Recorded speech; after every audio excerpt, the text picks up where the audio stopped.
How's it, Shay? Forcing me into some banter, some pre-podcast banter. Yes, we're trying something new. So, you've just been away on holiday. So, how was your holiday?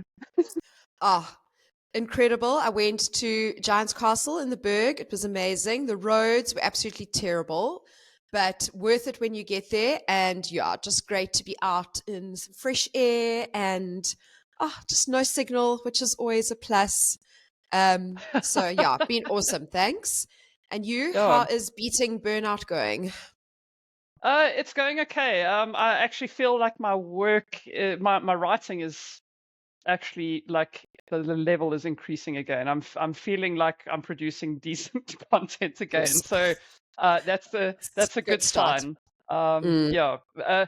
The only thing is the drawback is that I'm stuck in my office for so long, and well, it's about as cold as the Drakensberg in winter in my office. So like, No, it's real.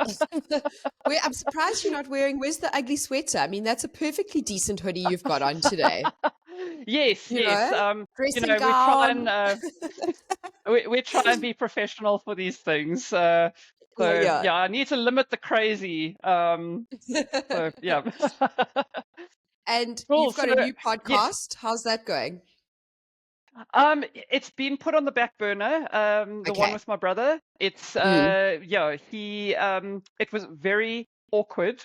Because the two of us are two giant nerds, and we've got like a really weird, awkward relationship. So it was very Uh, strange to record with him, and yeah, he's quite busy at work now as well. He's in the engineering sector, and so he's I don't know, busy with some projects, and he okay, doesn't have cool. time now. So, but it's hopefully we'll get it back on track eventually. But Okay. yeah. We look forward to the next geek out. um, Yeah. yeah, so today we're going to be chatting about pricing models and rate setting. And I have to warn you, I'm feeling a little underprepared for this because it's been a while since I've actually done anything like this for my business. I've kind of fallen into a very uh, kind of like a comfort zone, I suppose, with the current clients I have, and we just have an understanding. So yeah, I'll probably be kind of leaning on you a lot and asking you questions about this. But let's dive in, I suppose, Awesome. because there's obviously different ways to charge, and there's pros and cons of each. So how do you charge? So I prefer to charge a project fee or, with my regular clients, I might do a retainer, but project is my preferred. So I am very anti hourly and, for a number of reasons. I feel like, I work pretty quickly. So why should I be penalized for working quickly? I also feel like your interests aren't really aligned. So I'll just tell a quick story. So I needed some work done. My PC was being slow, or whatever. So I found some guy who could help me fix it remotely. And he told me his hourly rate. I was like, cool, that's great. And then he's working on my computer and I can see what he's doing. So as soon as there's no movement of the mouse, I was like, okay, tick tock, what are you actually doing? And he spent about an hour and 5 minutes, right? And then I Mm. got my bill and it was billed for 2 hours, which I guess, that was his charging terms and fair enough. But it just left a bit of a sour taste in my mouth thinking, oh, I've paid you for this whole extra hour and you've only used 5 minutes of it. And it is 100% your right to do so. But I just left feeling a bit hard done by, and I wouldn't recommend him for that reason, which is unfair. It's the way he charges, it's his model he uses. But you can see how, with hourly pricing, your interests aren't quite aligned. I don't know how Mm, you mm. feel about hourly. So my rate card actually shows an hourly rate, but Mm, because it's just easy for somebody to say, okay, this is what I'm thinking of. How much do you think you're going to charge me? And you kind yes. of give them a guesstimate based on how many hours you think it's going to take you, Yeah. which is where that's where I always fall down because even though I add on buffers and padding and all kinds of things, generally things always take me a lot longer than I thought they were going to. So yeah, like hourly rate, you tend to screw yourself. Mm, Um, but yeah, to me, yes, you want project rates. and I do quote on project rates, but my project rates are still based on my hourly rate. So Yeah, me I'm too. interested. Oh, okay. Because I was going to Yeah. say I'm interested to know how you actually work out your project rate, because, like I say, with mine, I will guesstimate. I'm like, okay, they want this article, and it's going to be this amount of research, and it's going to take me X amount of hours plus the 2 reverts that you have, and okay, so maybe 12 hours altogether. But there's always like, and I've chosen to look at it as value adds from my end. But there's always like, okay, the client wants to hop on a quick call. Okay, let's do this, and it chows into the time that you've allocated. And Mhm. generally speaking, you do go over the allotted time that you've scheduled for the project. So, do you have like a way to fix this, like to avoid, while not outpricing yourself, because you don't want to Mm. obviously have like charge 20 hours when you know that it's only going to take you like 6 to do the project, but you kind of just adding a bit of Yeah. padding on the side. Well, it sounds to me like you need to add a bit more buffer, because if you're consistently under, then maybe a little more would be good. I find what happens is I kind of even out. Some go over, but some are way under, and I kind of land up in the middle between the two. So it's definitely not an exact science. Um, and there's also an element, if it's a new client, it's quite tricky because you don't know how demanding they are and how many quick calls they want to hop on, and how many emails. Hmm. So, once you have an idea, once you've worked with that client before, it becomes a lot easier. And I mean, also then you can see the time you've tracked for their work previously, and that'll help give you an idea. So, I mean, on that note, I mean, time tracking, I know it's not everyone's favorite thing to do, but Mm. without that information, you are really just thumb sucking. And you can think, oh, I only spent 45 minutes doing something. And then you look back and you see, oh, geez, no, it was actually an hour, 15 minutes. And that extra half an hour can be quite significant in the bigger picture. So, time tracking to give you a good idea of how long things actually take you. And then I think also understanding the complexity of the project. So, asking a lot of questions at the beginning, because, not many clients, let's be honest, provide a very comprehensive brief. Sometimes you get them and it's amazing. But a lot of the time it's, I need this. Can you do it? And you say, yes, it'll cost X amount, without Mm. asking the kind of probing questions of how much information are you providing me? How many meetings are you expecting? And all those kind of questions that'll help you get a better idea of the scope. Again, it's definitely an art, not a science. Yeah, it's very trial and error. Yeah. Through the time that I've been freelancing now, it's I've kind of learned to read between the lines. So when the client provides you with a brief, but then they can't answer basic questions on that brief, you're like, okay, this is going to take me a lot longer than I anticipated, and so I can now work that in, because I know that the first draft is probably not going to be anywhere close to what they'd imagined. It's that kind of, I'll know what I want when I see it Yes. type of And client, sometimes it takes about 10 reverts before I finally see it. Or by then I'm just over it and fine, good is good enough. Yeah, So exactly. So, yeah. I think the Sorry, takeaway is charge more than you think you're going to need.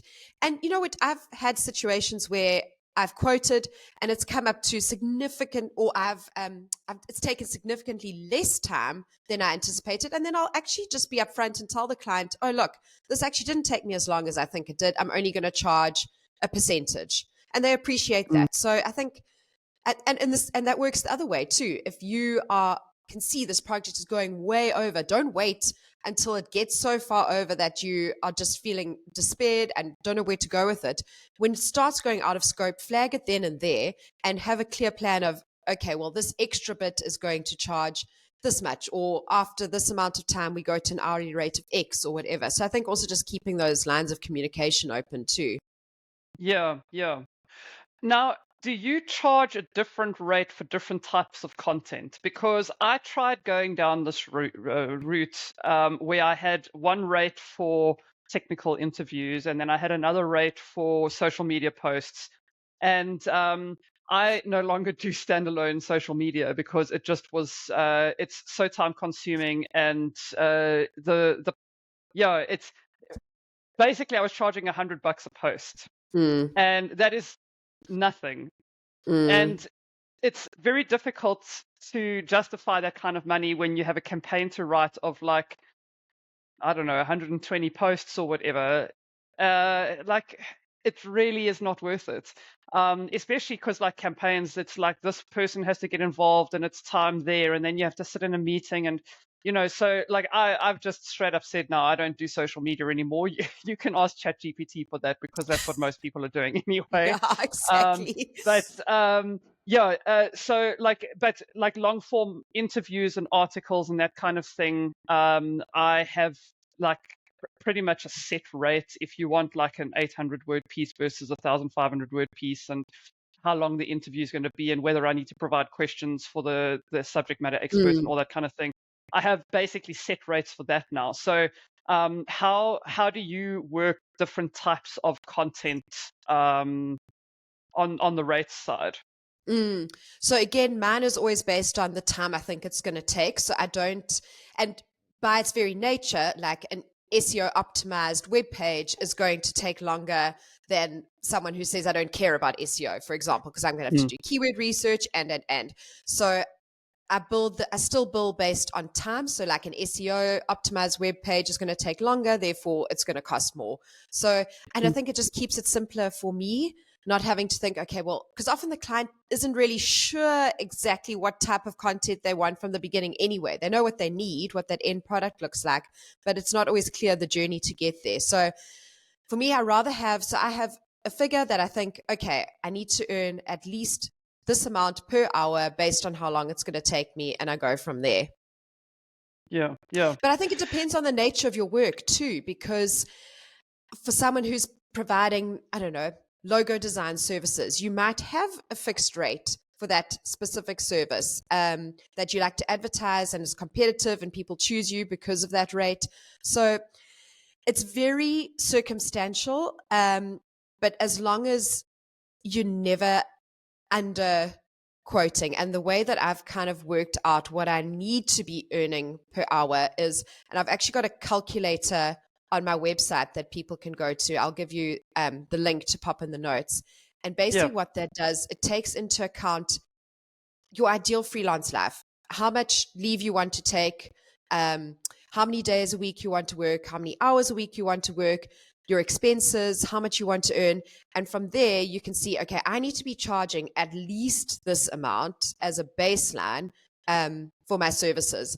And look, you might have to play with the numbers a bit. So, if I tap in that I want to do a 4-day work week, I know I'm not actually going to get that hourly rate at the moment. So, Mm, mm. takes a bit of jigging. But I think as long as you have a baseline in mind that allows you to run a successful, sustainable business and go from there. Yeah, yeah. Maybe let's. I want to kind of get to per word, per project, or Mm. per word versus per project versus retainer and that kind of thing. But just on the rates calculator, um, how did you decide on your this is the amount of money that I will get out of bed for on a per hourly basis?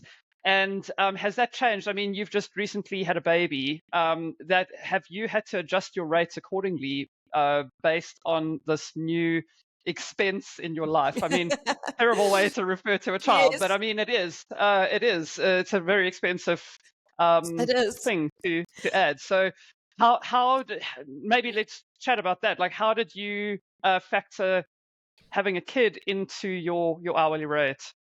So I actually haven't. What I have done is more, okay, you want a new pair of running shoes. You can't have that new pair of running shoes right now. So it's more been, I think, the classic parent sacrifice versus Mm, actually earning more at the moment. But you make a really good point. I feel, yeah, it'll be something I'll need to do incrementally for sure. For now, I'm just not really buying anything cool except for the baby, obviously. baby stuff. Yeah. um, so I guess priorities have shifted for me at the moment, Mm, but I can assure that expenses have gone up. Yes, yeah. expenses have Yeah. gone up. Lifestyle, down. Yeah. But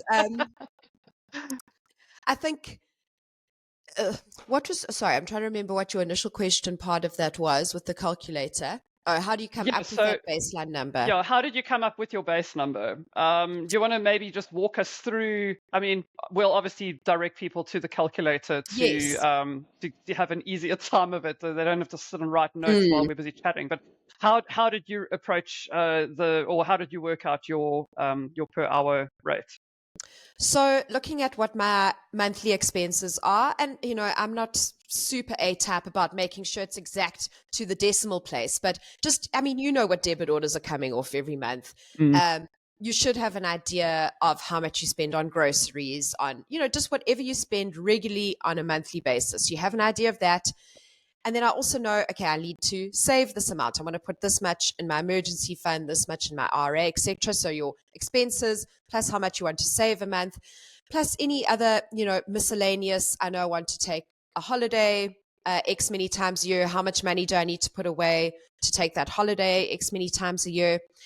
So that'll give you a starting figure of, okay, this is how much I kind of need per month. And then you've got to add in when you want that pair of running shoes, or when there's a really cool concert that you want to go to, whatever that lifestyle looks like to you. You'll have an idea. Like, there's been months where I've earned a certain amount and I've found, oh, I've been a bit short at the end of this month. Or other months where I'm like, this amount is actually perfect for me, where I haven't gone crazy and spent a whole lot of money. I've had enough to cover my expenses and a little bit extra for things here and there. And you'll know what that number looks like for your family, for your lifestyle, and what you like to do. And obviously, you need to be aspirational too, because you want to strive for something. We don't want to stay stagnant in our income. I mean, also, hello, Mm. inflation. So if that number isn't growing, you're getting left behind. So it's also Yeah. important to add a bit of an aspirational aspect to that number. And then using that, you can, and plus how many days you want to work, etc., you can come up with a baseline. Well, in order to live this lifestyle, this is what I need to be earning per hour at a minimum. And Mm. remember, Mm. that includes, or can include, all the time you spend on your business, if you want to calculate it that way. So remember your admin time and so that hourly rate is just your billable that you can bill to a client. So you need to actually build in all the other stuff Yeah. that we do behind the scenes too. Yeah. That's something that I still I wouldn't say struggle with, I just kind of ignore is my admin hours. And I mean, that's unbilled time. Mm, That's time where I could be earning. And I think that that's potentially why I get myself into these overworked burnout mm. situations, is because Which create more um, admin also. exactly. It's kind of like, okay, I'm not going to look at an email newsletter right now. I will rather take on this paying job because I'm getting paid for the money and paid for the time instead of doing this free thing. And yeah, I mean, all that admin. I mean, there's a lot of admin on the back end of running a business. So There's no way you really around do it. need to factor in. And kind of make sure that you're getting paid for that time. Yes, Um, exactly. but yeah, admin, man, that's a whole podcast on its own. Maybe actually, I think let's put a pin in that and definitely chat about that sometime in the future. Because I mean, okay, well, I know we've got virtual assistants out there. Maybe we should get a VA on the show and they can give us some tips and tricks for, I mean, they're the admin pros. So, I mean, Hmm. I don't know if I'm perhaps the best person to be guiding people on how best to do their admin. At the moment, I have a pile of slips about yay high that I just can't bring myself to touch. So Well, we you might don't want need to to get see a what guest in there. I can't even file my emails, so you must just know what the back end of my business looks like. So All yeah, right. So, folks, don't yeah. worry. It won't be us We'll pontificating we'll about get a admin. we'll get an expert in, someone who Yeah, actually knows what they're yeah, doing. yeah. Um, Cool. So, moving on from admin and that kind of thing, Thank what, goodness. yeah, ignore the admin Yeah. like us. Um, so let's chat about kind of we've been speaking about per hour rates, but then you use a per hour rate to Mm, calculate a project rate. there are other ways to charge because there's a per word rate. There's also retainers if you've got repeat clients. So how do you work it? To me, per word rates are very archaic. It's like a very Agreed. Very journalism way journalist. to do it. But something that I have to deal with in my particular structure is that I have clients who have a predetermined rate, and one of my clients is a per word rate. Okay. So, that is something that I have to factor in, and they give me so much volume of work that I don't mind And do you because feel like that per word rate is remunerating you the same amount as if you were to charge a per project or per hourly rate on that? so yes, because the per word rate is in dollars. So Okay, that always helps that when you're helps. earning. Um, but essentially what they do is that they come to me with projects. So I don't have to factor in sales, I don't have to factor in marketing, all that other back end admin Mm, thing that I always forget to include in my rate. They mm, do all of that and they just send the work through to me, which is like the best way to work for mm. me because I hate sales and I won't say I hate marketing because I work in a marketing sector, but um, marketing for your own business, it's kind of like Different that's story. analogy of the Cobbler with no mechanic's car shoes. never Yeah, the mechanic's car never runs. Like, yeah, yeah. so the amounts of the volume of work that they send through to me is, and the rate that I get to charge them, or the rate that they allow me to charge them, definitely does kind of cancel out negatives of that per word rate. Mm, The only thing with a per word rate is that you don't really get to bill for amendments because you've already, okay. on the first draft, you calculate the number of words, and then when they come back with reverts, you don't really get to charge for that revert. Whereas when you're looking at a project rate, you've obviously factored reverts into that rate. For me, per word rate, but I would never charge a per word rate in rands. It's just, to me, it doesn't make Mm. sense. And it probably looks quite intimidating to the client, I would imagine, to see like, I don't know, 2 rand a word, and you're thinking, well, that's going to add up really quickly. And shouldn't I be paying more for words like for the longer words? Or, that's what I think. But um, well, I'm cheap. I don't know. It's when people see a per word rate, like my client, it's set kind of pieces. So I write Mm, 800 word case studies and 1,500 word thought okay. leadership pieces. And so I know that that's kind of like a standard ballpark for those particular.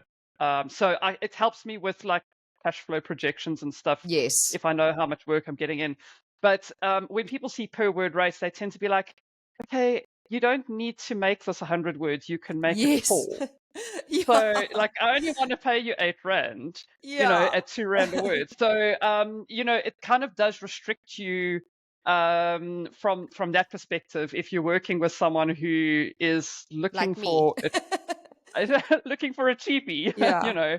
But I think, I mean, the point you made is at the end of the day, you are getting what you would have charged anyway. So, if you Hmm. have a client that's on a per word rate, as long as you're still basing it on what your hourly rate needs to be, it's fine if it's working.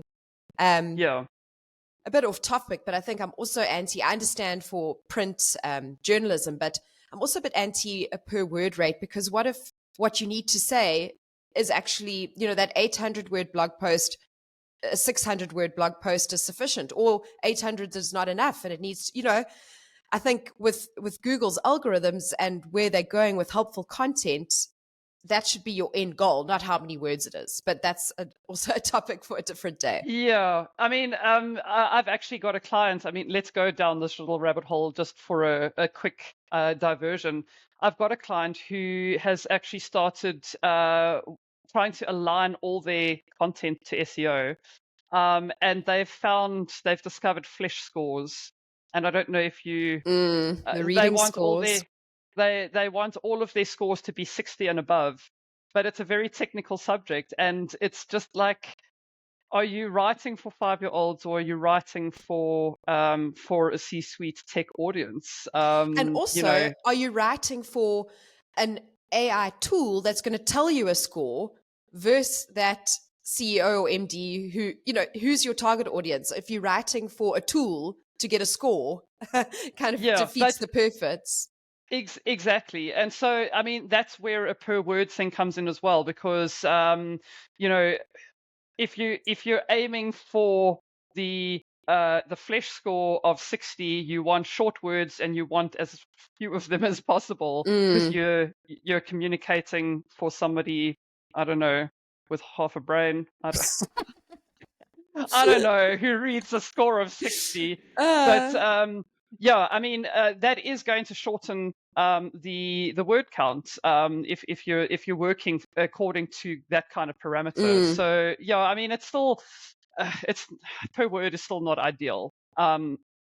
Whichever way you look at it, but mm, if you're earning in a foreign currency and you are kind of aiming for a word count like 800 or 1,500, and it's helping you kind of, like I said, with your cash flow projections and that mm, kind of thing, that you can safely calculate how much a piece is going to bring into the business, then it's mm, okay. Like it's something that I'm willing to look mm, past.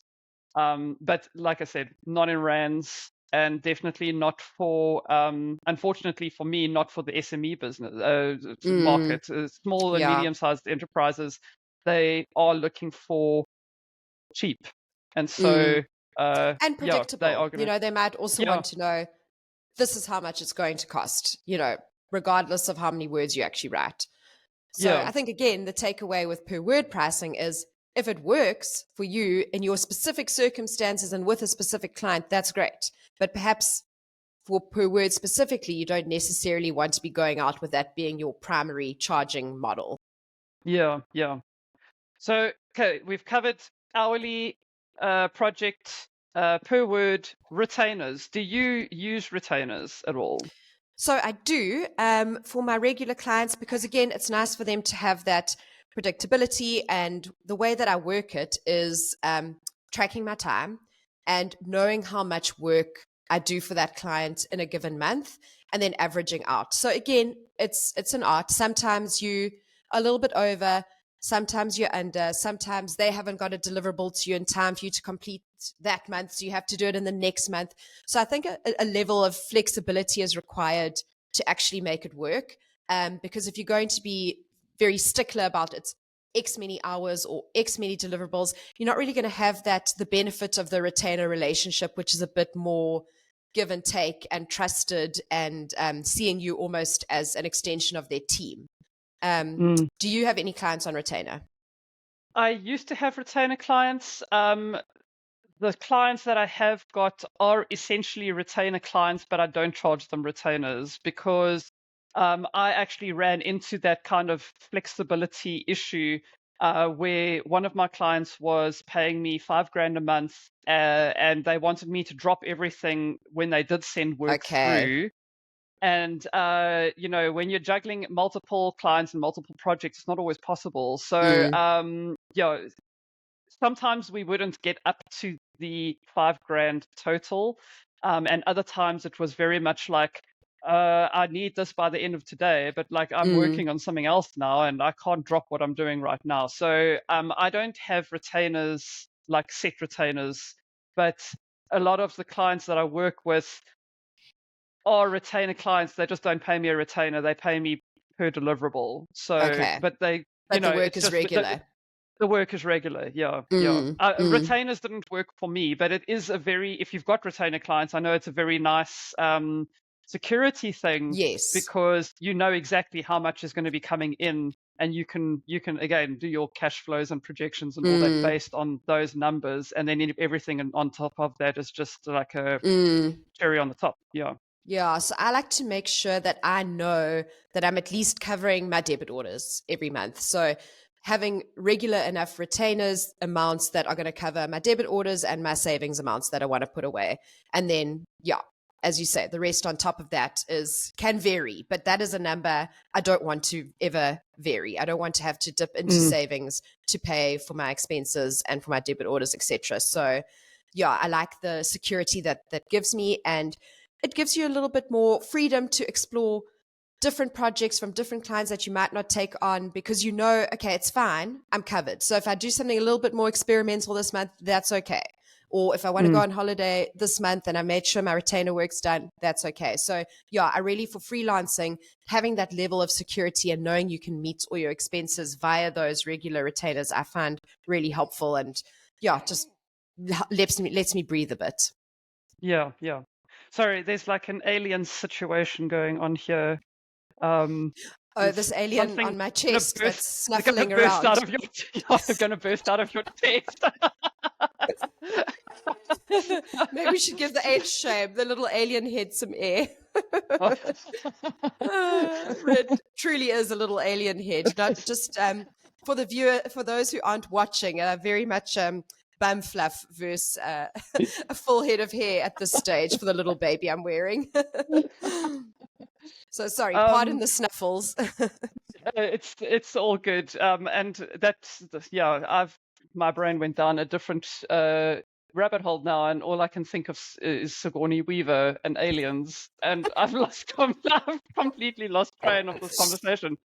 Retainers. But Anything else on retainers, yes. retainers? Retainers.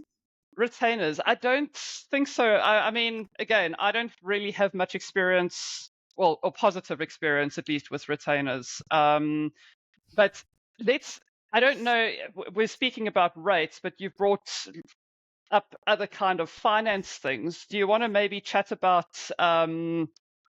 like, how they say you need to have 3 months salary saved up in an emergency account and all that kind of thing? How much money do you put away to that kind of emergency fund every month? Do you just kind of save chunks as you go through the year and you have extra cash?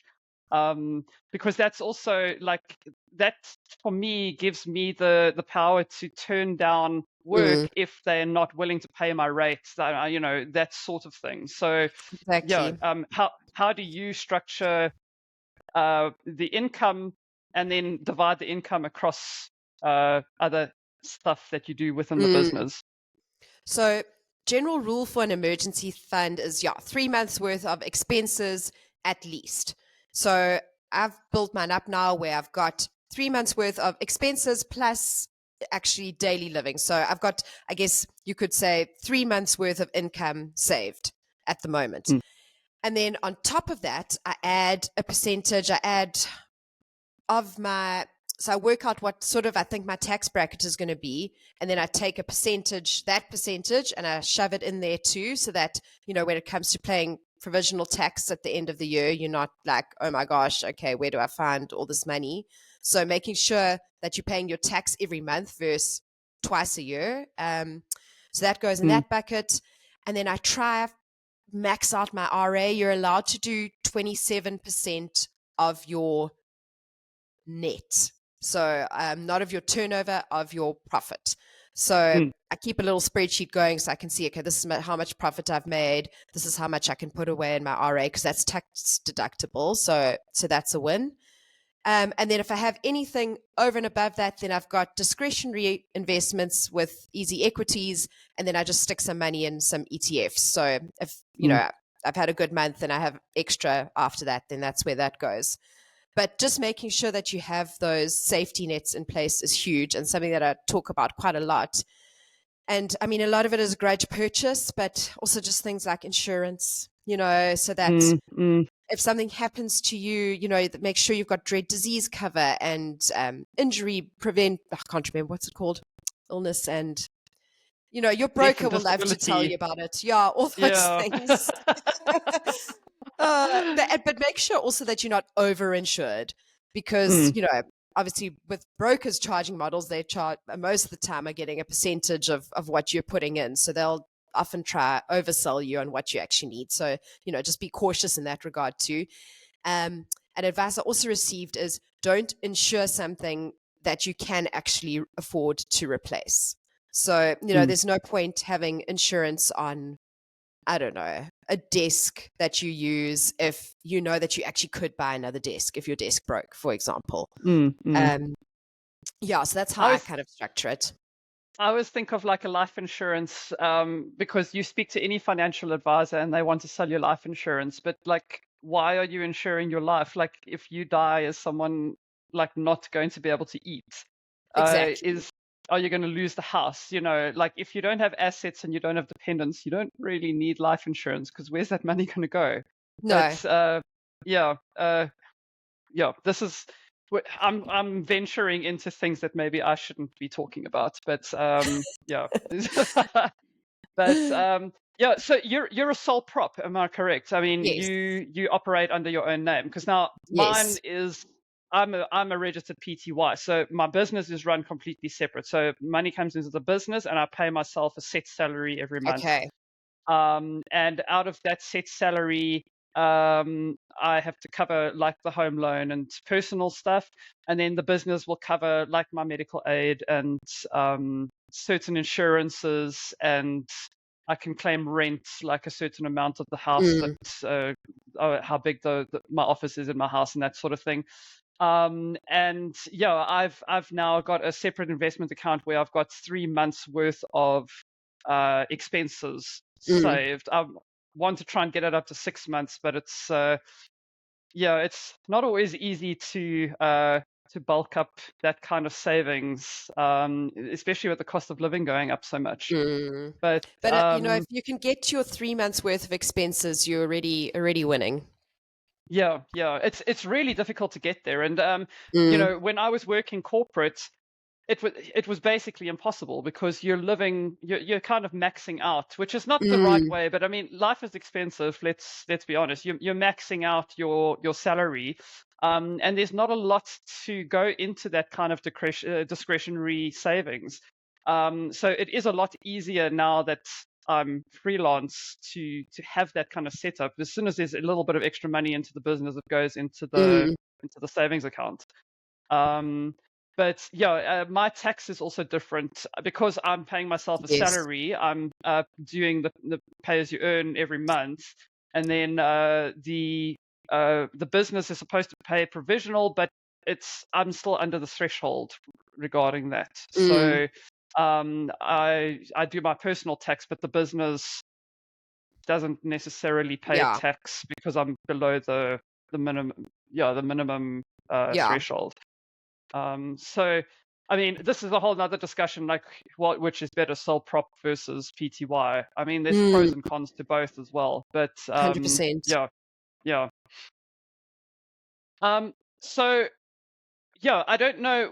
I did write down a couple of things here on my notepad, but it's in between meeting notes from earlier, and so I just need to I just need to find. Fair enough. Just uh, make sure you read out the right ones, We yes, really yeah, because I don't want to like breach an NDA or Yeah, something. exactly. Company um, earnings. Oh, wait, that's not my company. Um, so something that we were discussing before the call is what number makes you take a project on regardless of how boring it may seem. Are you at a stage where you have to take on boring projects that you don't really want to do because you need the money, or is it kind of more, let me see how this thing goes. I've never written for this particular industry before.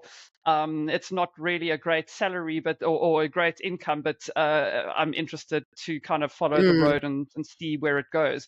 So, what's kind of your cutoff in terms of lowball figures? Let's maybe yeah. phrase it that So, way.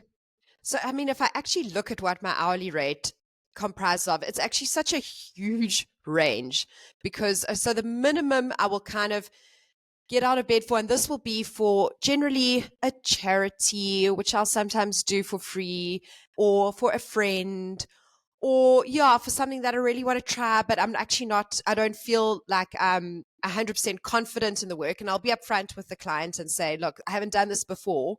This is what I'm going to charge you. Bearing in mind, this is lower than what I'd normally charge because I don't really know what I'm doing.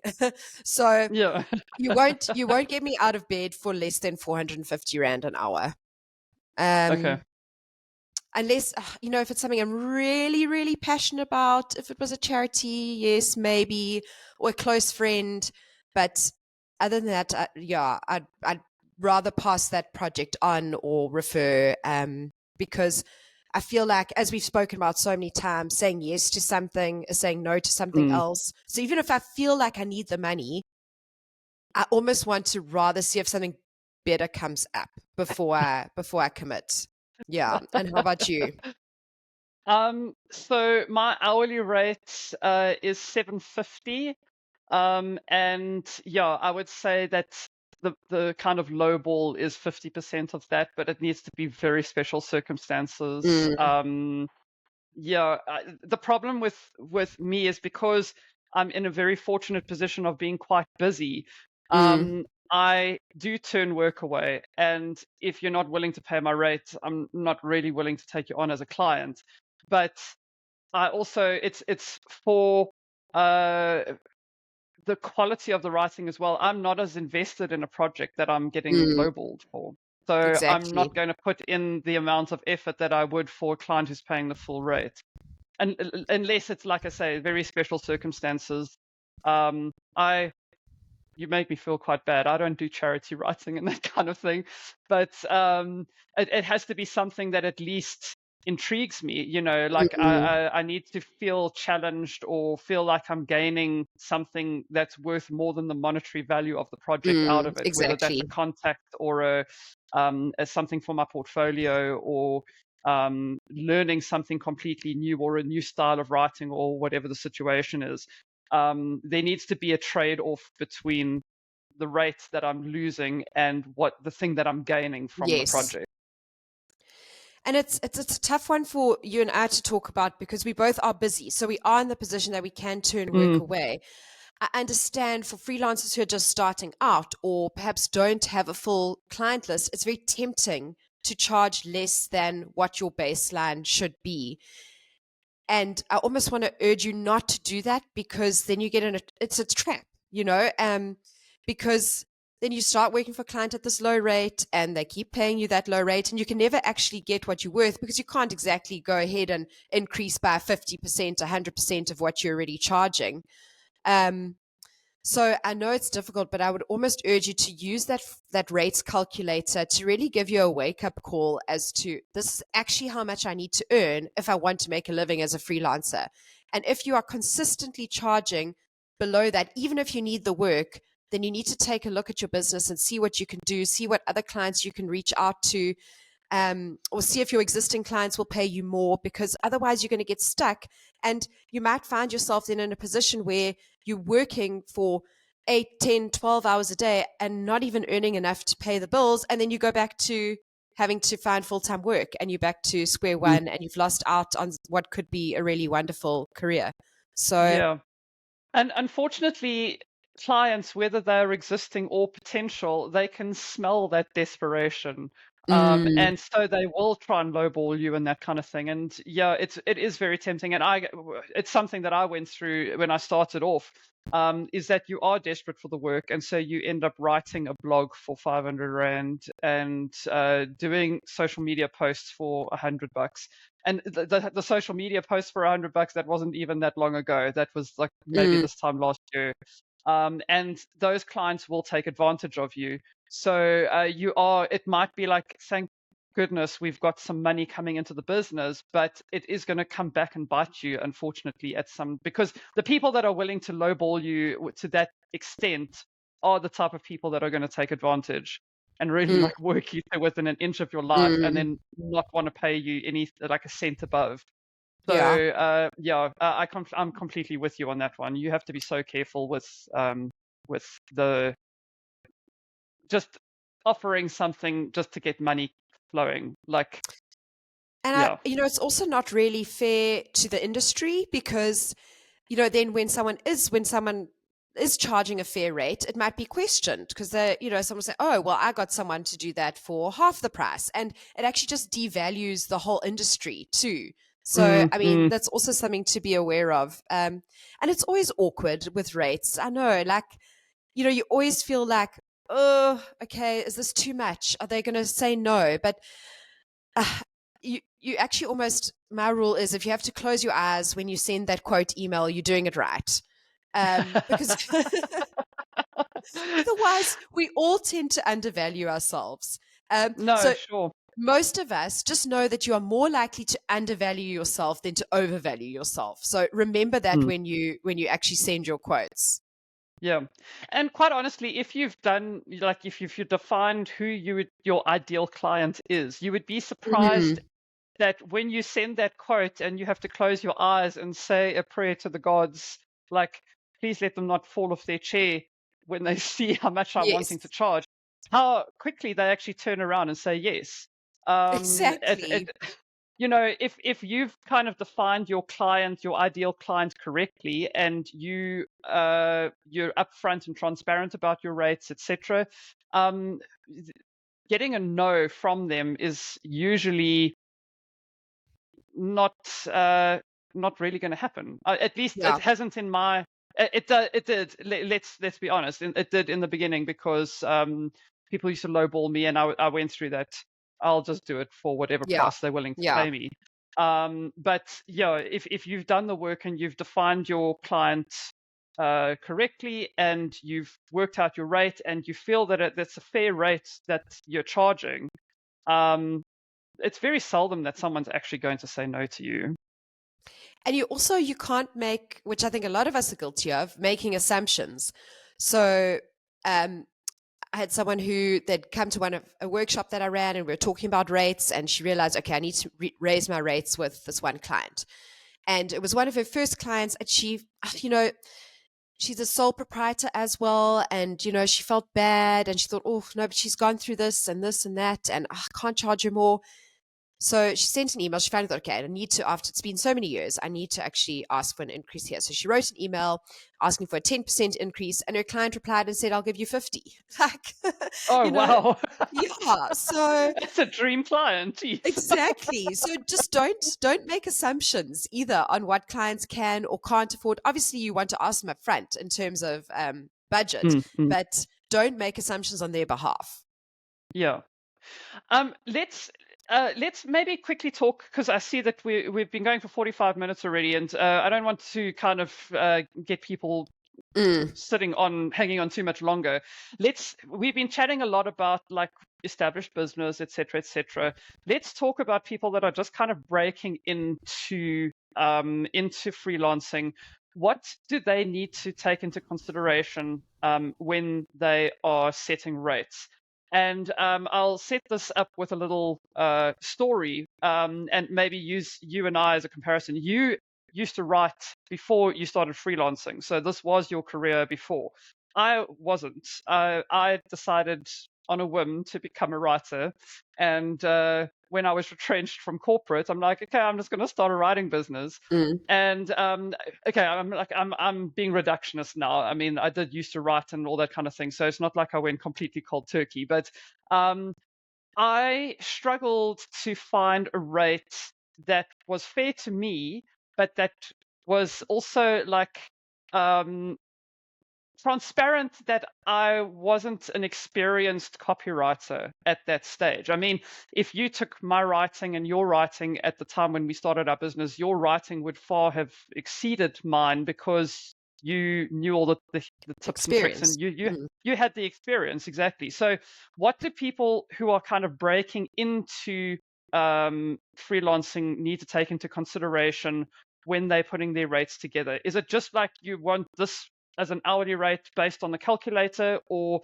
do they need to put like a weighting behind their rate because they've got X amount of experience or no experience? How do you position yourself in the market based on your experience level? Mm.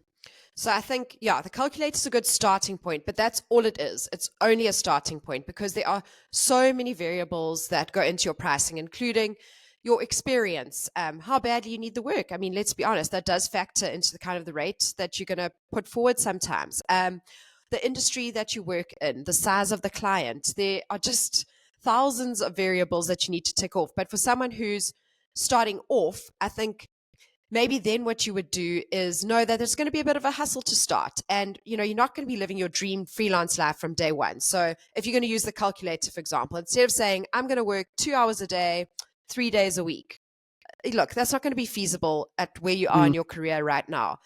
you're going to work 5 days a week, and maybe it's going to be for 8 hours. And that's just how you're going to get started and get clients, get the ball rolling. So I think being realistic about where you are.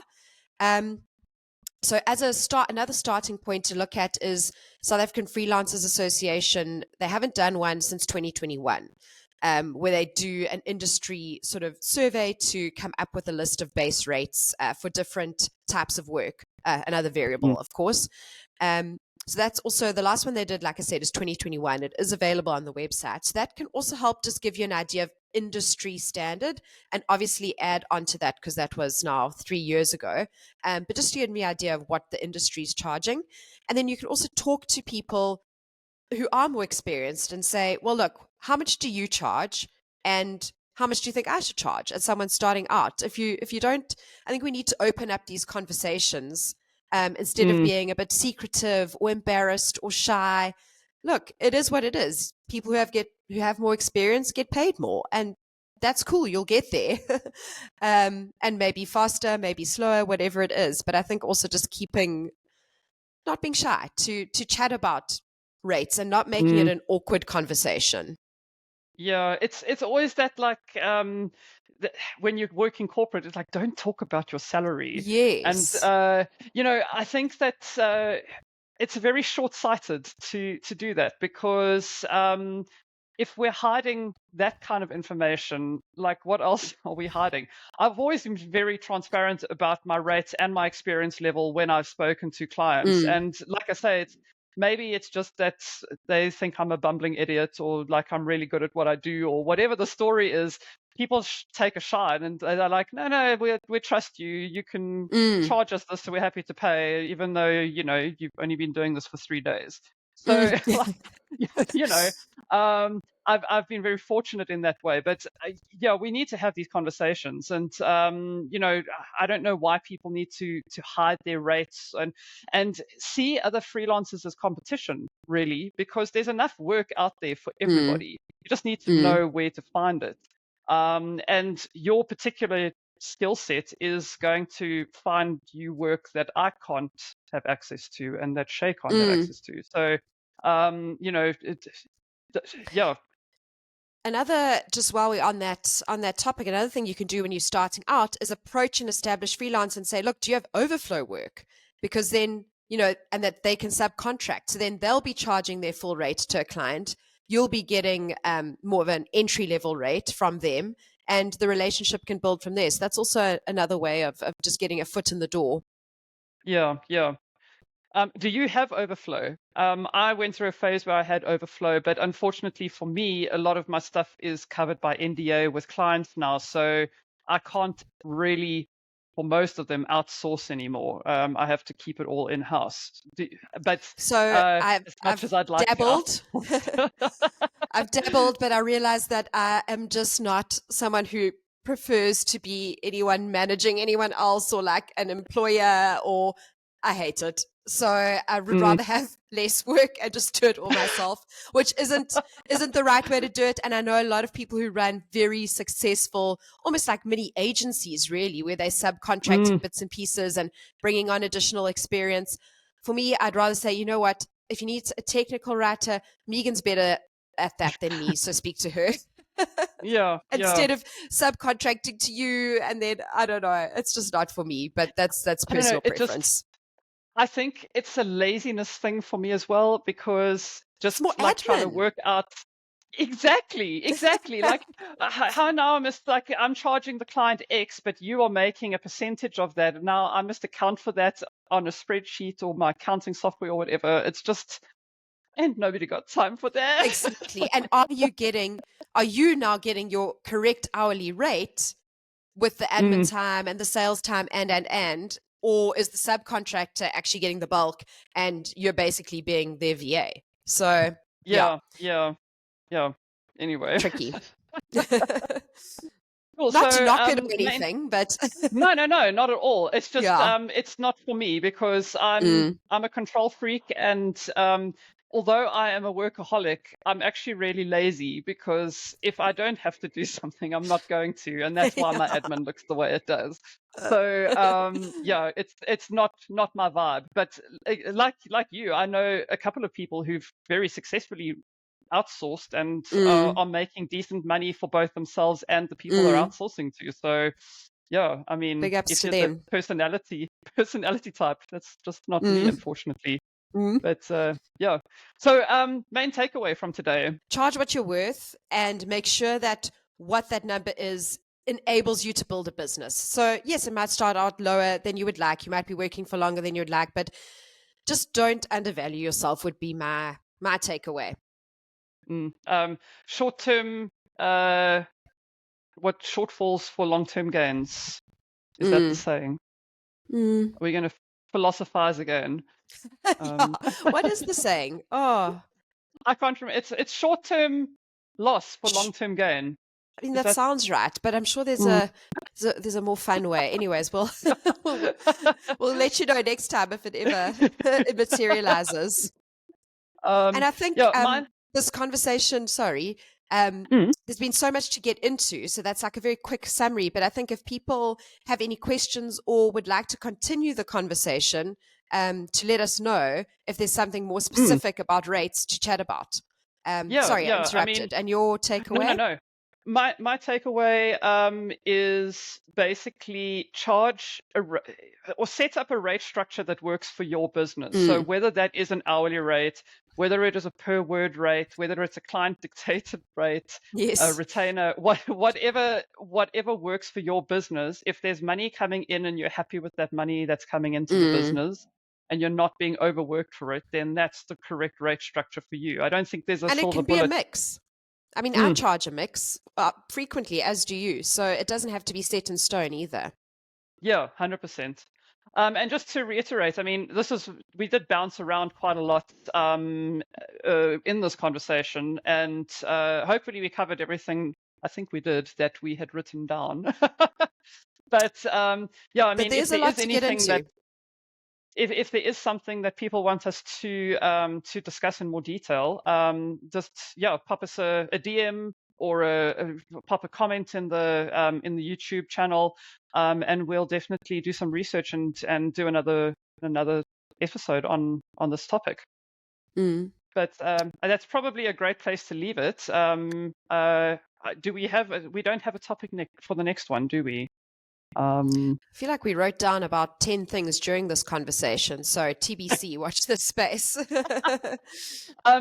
Something that just as by the way, I've got into contact with another freelancer who's based in the UK. She's South African but based in the UK, and has recently been diagnosed with a terminal illness.